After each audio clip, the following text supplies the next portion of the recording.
নারীদের ওয়াশরুমে গোপন ক্যামেরা, অতঃপর সাদা অ্যাপ্রনের আড়ালে বেরিয়ে এলো ভয়ঙ্কর সত্য।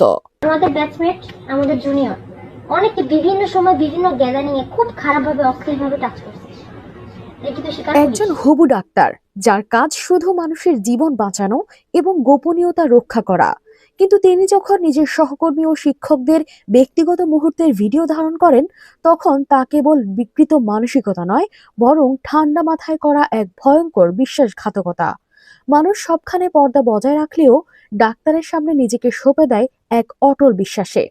হাসপাতালের ওটি রুম তেমনই এক সংবেদনশীল জায়গা, যেখানে মানুষ কেবল কাপড় বদলায় না, সেখানে চলে জীবন মৃত্যুর লড়াই।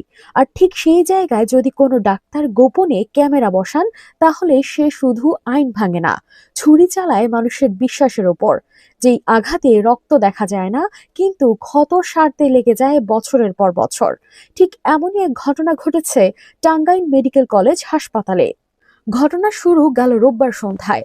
হাসপাতালের সার্জারি ওয়ার্ডের একটি ওয়াশরুমে এক নারী ইন্টার্ন চিকিৎসকের চোখে পড়ে সন্দেহজনক একটি স্পাই প্যান ক্যামেরা।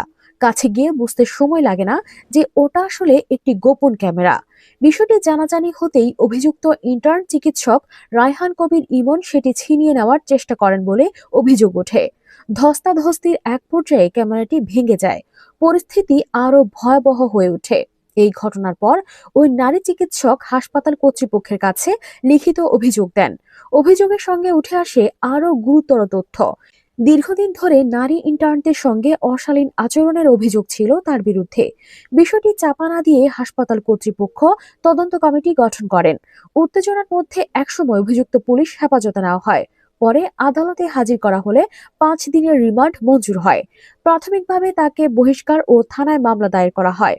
তবে এই ঘটনা মনে করিয়ে দেয়, সাদা অ্যাপ্রন মানেই কিন্তু পবিত্রতা নয়।